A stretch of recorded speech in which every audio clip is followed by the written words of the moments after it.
การขั่วแลนเหมือนขั่วได้ขั่วแลนขนาดเทศน้อยเดียวก็บักหลายๆก็เอาไว้จะเทศมาโตเลยบ่ได้ ขาสร้างขา ไก่สเป็ดพี่น้องนี่ลองคำจะได้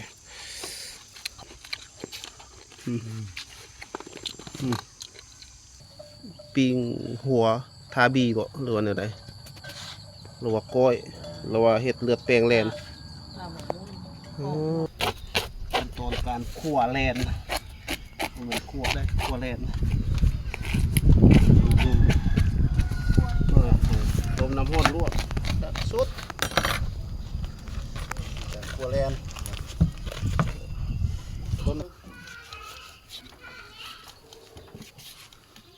อ๋อไปได้มาใช้นี่ไปเอามาไปไล่เอา บ่ เพราะว่า โศกเนาะ กับพอดีมานตัวนึงก็บ่คันว่าสู้ว่ามานดอกก็พอได้แก่อยู่ พอได้แก่อยู่ พอได้แก่ เมนูหยังมื้อแรงนี่ กล้วยเล่นกล้วยเล่นกล้วยเล่นกล้วยเล่น นี่นั่นเอง โอ้ ไอ้เหี้ยไอ้เล่นนี่นะ บ่มีอันแก้ข้าวบ่มื้อแรงนี่ ในบ้านแตง กินแล้วต้องใส่อันหยังรับข้าวมื้อแรง บ้านไหนสิเนาะ นี่ ของสุดเอาเล่นไปก้อยเนาะ ของแท้อันนี้เอาไปปิ้งแล้วก็เอามาซอยแล้วก็มาก้อยนี่เบิ่งมีตับไตไส้พุงสำเร็จแล้วมีไข่มันได้นี่มีหัวไข่อยู่นี่เอือบบีบ่ บ่เลือกใส่ขาปิ้ง ปิ้ง อันนี้แม่ครัว เอาพอมันตกน้ มือปูระดับ ำปุ้ม พงแฮม5 ดาวพุ่นเด้อคน ดับ5 ดาว 5 ดาว5 ดาวมันธรรมดาเลยคนนี้น้ำตกเพิ่นว่าปิ้งสุกก็บ่เป็นได้เพิ่นว่าเอาเฮ็ดพอแต่น้ำตกแล้วมันจังแซ่บ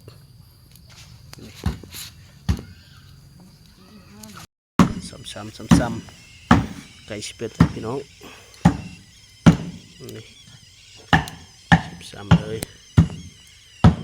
โอ้เอาน้ำตกแบบสุดๆเลย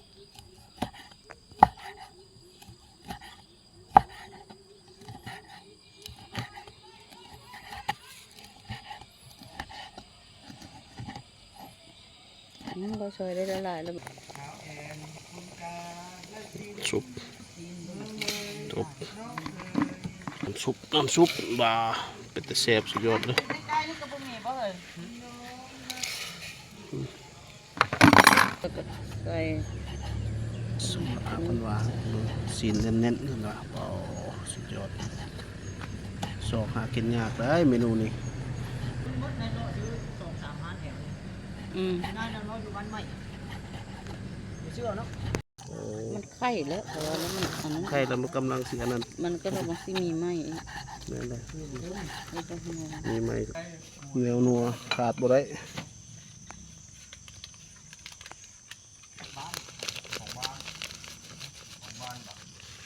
นี่ก็สิเสียบ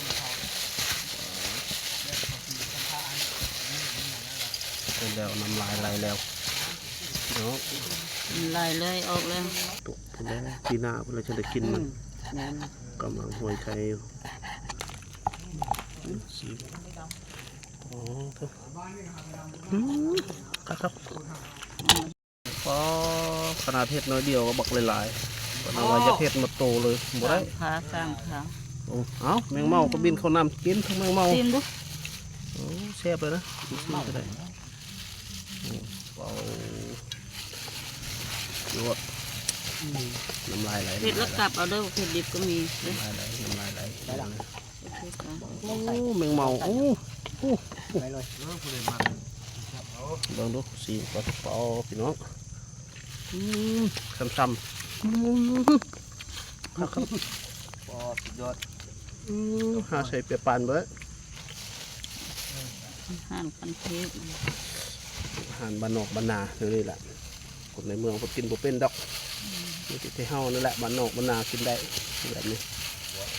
ใส่หมักกินแรงเราไปอยู่ไทย ส่วนไทยอยู่ไทยเราบ่สู้มีได้ส่วนหลายมีแต่ตัวเหี้ยแซ่บตัวเหี้ย พุทธพรเอาจานมาครับ เบิ่ง เฮ็ดได้ ทั่วเลย กินเบิ่งดู นี่พริกหน่อยไง เบิ่งซ้ำๆเลยเนาะ โอ้ยบอกไปปอพริกเลยนะสุดยอด สุดยอดบ่ กับกอยแลนด์แกนลอย เท่านั้นนะ รับเอาอยู่บ่นี่แหละเอาไม่ เฮ็ดตั้งแต่เว้นจนกลางคืนเนาะจังแล้วเนาะอ๋อแมงเม่ากับมารบกวนขนาดเลยซ้ำเลยเบิ่ง อันนี้ที่ผมไม่เห็นยืนใกล้ โอ้ยจับยันมันตก นี่ซ้ำๆเลยลองคำจังไดเข้าปากแล้ว ยอดเนาะ น้ำซุปเอ้ย เลือดแตกเลยนี่ ทำ แตกแรง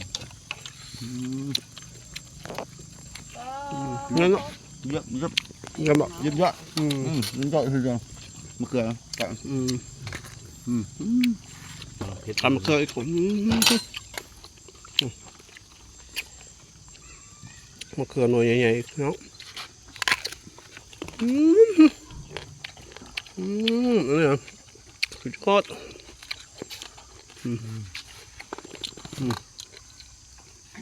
เปิดเลยแกนหน่อย จอหยาไม่เคยกินกันยังไปกินแลนคนบ่มักเลยสัตว์ป่าเอาเลย เรื่องบุกินได้นะ ใจเรียงบ่มักกิน จำได้ปะจำไหมหน่อยกิน